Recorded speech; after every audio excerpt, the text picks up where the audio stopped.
अब लालसा नाता छ हाम्रो पार्टीमाथि हैन, त्यो हाम्रोमा मात्रै छैन, त्यो अरू पोलिटिकल पार्टिजमा पनि छ।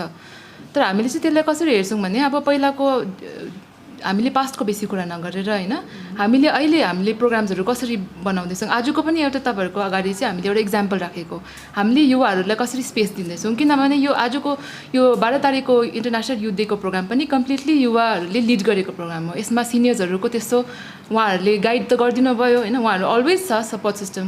तर यो पालि चाहिँ हामीले के I think even within the party के डिफ्रेन्स हेर्दैछौँ भने हाम्रो युवाहरू आफै अघि बढेर अगाडि आएर काम गर्नुहुँदैछ। अन्त फ्युचरमा पनि तपाईँहरूले देख्नुहुनेछ। अनि एट द सेम टाइम हामीले अब त्यो सबै अब तपाईँहरूलाई अब मिडियामा त भनेको छुइनँ, तर हाम्रो पार्टीको इन्टरनली पनि धेरै काम भइरहेको छ हैन। अन्त त्यसमा पनि हामीले युवाहरूको लागि धेरै स्पेस क्रिएट गरेको छौँ। अन्त त्यसले गर्दाखेरि त्यो छ। तर एट द सेम टाइम अब तर युवाहरूको त्यो युवाहरूलाई युज गर्यो, उहाँहरूलाई युज गरेर थ्रो गर्यो भन्ने त्यो छ, हाम्रो त्यो ब्लेम त छ। तर अब त अन द फ्लिप साइड म तपाईँहरूलाई के भन्छु भने हामीले युवाहरूको लागि हाम्रो पार्टीले जति युवाहरूको लागि काम गरेको छ त्यो कुनै पनि अरू पोलिटिकल पार्टीको ट्र्याक रेकर्ड छैन। हामीले एजुकेसन हामीले कलेज लेभलसम्म फ्री गरेको छौँ। हामीले स्टार्टअप स्किम जस्तो हामीले प्रोग्रामहरू क्रिएट गऱ्यौँ, प्रेरणा योजना जस्तो स्किमहरू क्रिएट गऱ्यौँ यो गर्ल चाइल्डहरूको लागि। हामीले युवाहरूलाई त सोचेर अब हाम्रो पार्टीले एउटा ह्युज ट्र्याक रेकर्ड राखेको छ। अन्त त्यसले गर्दाखेरि अब त्यसरी त अब पोलिटिकली त भन्छ नि, अब भन्नु त त्यो एउटा स्वाभाविक कुरा हो। तर इन एक्सन हामीले के गर्दैछौँ हौ त्यो हेर्नु पऱ्यो नि त। आई फिल अब ओब्जेक्टिभली त्यो हेर्नुपर्छ।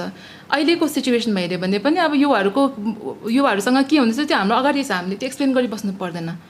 अन्त मेरो अब रेस्पोन्स त्यही छ है। मैले जुन चाहिँ तपाईँलाई भने ब्लाइन्ड फोल्डेड छ भनेर, यो चाहिँ कसो भने चाहिँ जस्तै कि हाम्रो युथहरू है, उहाँहरू चाहिँ अगाडि बढ्छु भन्ने सोच्नुहुन्छ, तर कहीँ कुराले गर्दा है, कहीँ त्यस्तो खालके चिजहरूले गर्दा फेरि पछि सर्नुहुन्छ क्या हो।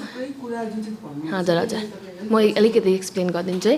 जस्तै कि अब हाम्रो युवाहरू यस्तो डाइनामिक हुन्छ, यस्तो नयाँ सोच विचारले अगाडि बढ्नु चाहनुहुन्छ है। तर त्यो अगाडि बढ्दा बढ्दा कतै है यो प्लेटफर्ममा चाहिँ पोलिटिक्स फिल्डमा चाहिँ उहाँहरू युज मात्रै हुनुभयो जस्तै लाग्छ मलाई है।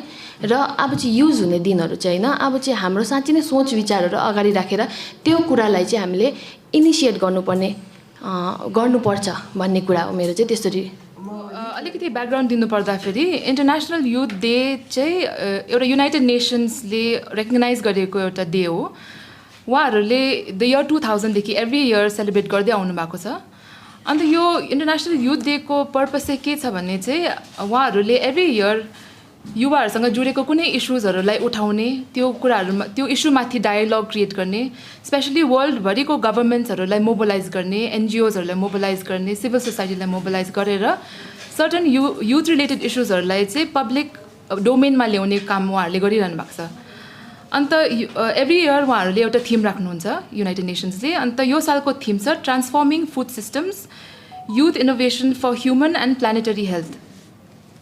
तर हामीले एसडिएफ पार्टीको युथ विङभित्र अन्त पार्टीको हाम्रो सिनियर्सहरूसँग अनि हाम्रो युवा जमातसँग, युवा साथीभाइहरूसँग सल्लाह गर्दाखेरि चाहिँ हाम्रो के डिसाइड भयो भने चाहिँ हाम्रो यो जुन चाहिँ फुड सिस्टम्सको जुन चाहिँ थिम छ यो पालिको, त्यो अलिकति not so relevant as much as अब हामीले अरू धेरै कुराहरू उठाउन सक्थ्यौँ सिक्किमको कन्टेक्स्टमा, सिक्किमको सन्दर्भमा। त्यसले गर्दाखेरि हामीले अलिकति रेलेभेन्ट टपिक चुज गरौँ, एउटा रेलेभेन्ट थिम चुज गरौँ भनेर चाहिँ हामीले यो पालिको थिम रिसेन्टली 2टा इस्युजहरू आएको छ हाम्रो अगाडि होइन।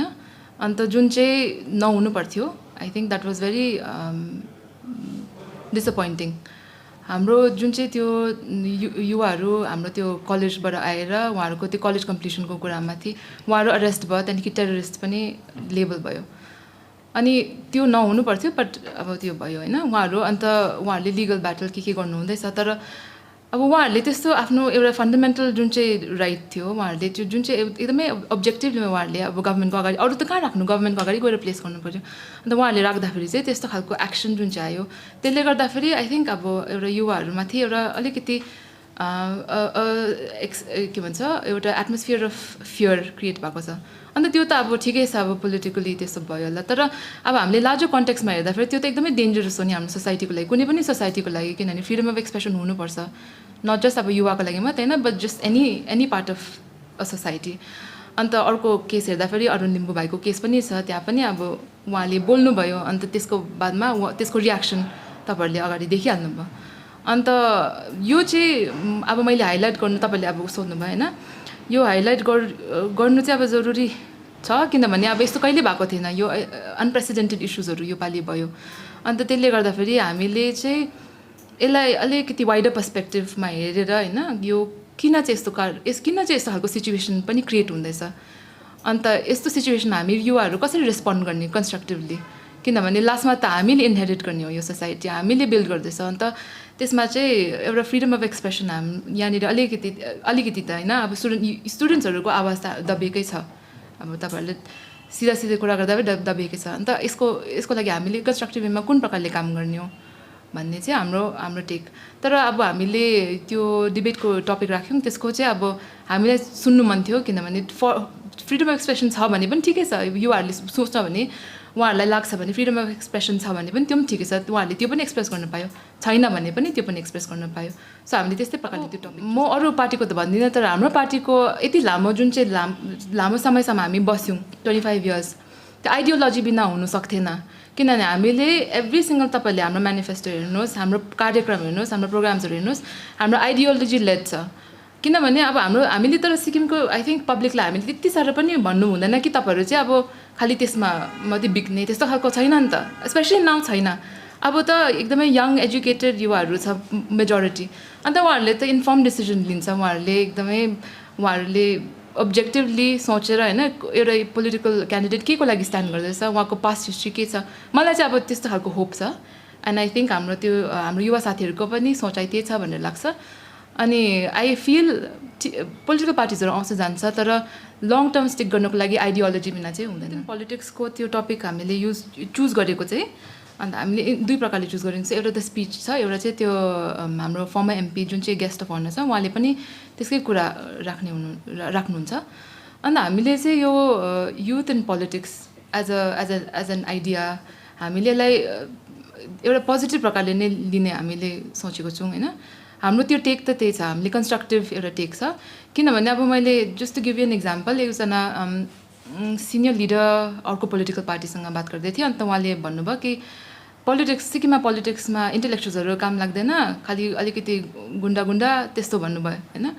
अब आई थिङ्क हाम्रो विच इज स्याड, किनभने हाम्रो पोलिटिक्सको एउटा त्यो डेफिनेसन नै त्यही छ अहिलेको कन्टेक्स्टमा हेऱ्यो भने। अन्त हामीले चाहिँ तर एट द सेम टाइम हाम्रो सिक्किमको इलेक्ट्रल डेमोग्राफिकै मात्रै हेऱ्यो भने पनि त्यो पनि चेन्ज हुँदै जाँदैछ। अब एकदमै यङ एजुकेटेड भोटर्सहरू हुन्छ, अब उहाँहरूले आफ्नो राइटको, किनभने पोलिटिक्स त खालि त्यो एउटा के भन्छ इलेक्सन जितेर एउटा चेयरमा आउने मात्रै कुरा होइन, तर अब सिक्किमको सोसाइटीको राइट्स के छ, उहाँहरूको लागि के भन्छ, उहाँहरूले के गभर्मेन्टदेखि सपोर्ट पाउनुपर्ने, तर एट द सेम टाइम उहाँहरूको रेस्पोन्सिबिलिटिज पनि के छ, त्यो सबै आई थिङ्क समेटेर अब पोलिटिकल स्पेसलाई हेर्न सक्छौँ हामीले। नट जस्ट त्यो इलेक्ट्रल, मलाई चाहिँ लाग्छ सिक्किम हामीले इलेक्ट्रल पोलिटिक्ससँग मात्रै अब इलेक्ट्रल पोलिटिक्स एकदमै फोकस्ड हाम्रो पोलिटिकल सिनारियो छ। तर हाम्रो भनाइ चाहिँ के छ भने सिक्किमको युवाहरूले चाहिँ हामीले त्यसलाई अलिकति होलिस्टिक वेमा हेर्नुपर्छ। हामीले यसलाई कन्स्ट्रक्टिभ वेमा हामीले कसरी चाहिँ कुन खालको पोलिटिसियन्सहरू चुज गर्ने होइन, जसले चाहिँ सिक्किमको हितको लागि काम गरिदिने, but at the same time एउटा विथ टाइम पनि समयसँग पनि चल्ने, किनभने अब च्यालेन्जेस पनि धेरैवटा चेन्जेसहरू हुँदै आउँदैछ। त्यसले गर्दाखेरि हामीले त्यही प्रकार आई डोन्ट थिङ्क सो। म आफूलाई जस्ट एउटा एसडिएफ कार्यकर्ताको रूपमा हेर्छु होइन। भर्खरै हामी सबैजना इक्वल छौँ, त्यस्तो केही छैन हाम्रो पार्टीमा, त्यस्तो हेरार्की यस्तो भन्ने त्यस्तो छैन। हामीले एज अ कलेक्टिभ सबैजना एउटा समान रूपमा हामीले काम गरिरहेको छौँ। अन्त हामीले एउटा कलेक्टिभ एउटा राम्रो टिमवर्क भएर हाम्रो यो प्रोग्राम पनि अर्गनाइज भएको छ।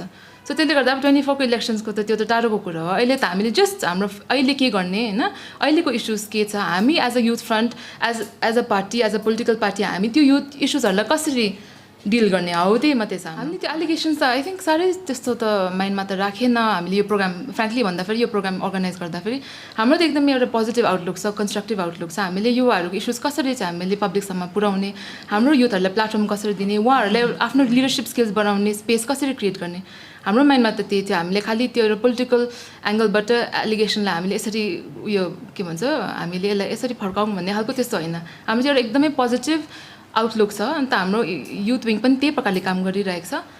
अनि डे आफ्टर टुमोरोको हजुर डे आफ्टर टुमोरोको प्रोग्रामको त्यस्तो हाम्रो रेजोल्युसन्सहरू त छैन, त्यो दिन हामीले त्यस्तो केही पास गर्नेवाला छैन। तर हाम्रो चाहिँ त्यति बेलाको एउटा कङ्क्रिट आउटकम भनेपछि चाहिँ हामीले बेसिकली युवाहरूलाई चाहिँ कसरी इन्गेज गर्ने कन्स्ट्रक्टिभ एउटा डायलगमा हामीले त्यो अचिभ गर्न सक्यो भने हाम्रो लागि त्यो एउटा आउटकम अचिभ गरेको जस्तो हुन्छ। अनि योपालि चाहिँ एउटा आउटकम चाहिँ कङ्क्रिट केही पनि देख्नुहुन्छ भने हाम्रो युजुअली यस्तो पोलिटिकल स्पेस नभए युवाहरूको स्पेसमा चाहिँ अलिकति मेनहरू अलिकति यङ बोइजहरू अगाडि हुन्छ। तर योपालि चाहिँ अब तपाईँहरूले चेलीहरूको पनि धेरै तपाईँहरूले पार्टिसिपेसन देख्नुहुन्छ। तर आउटकम भन्यो भने चाहिँ तपाईँलाई हाम्रो यो पार्टिसिपेसन हामीले युवाहरूबाट भेरियस सेक्टर्सबाट young youth but as well as स्टुडेन्ट्सहरूको पनि पार्टिसिपेसन तपाईँहरूले देख्नुहुन्छ। एउटा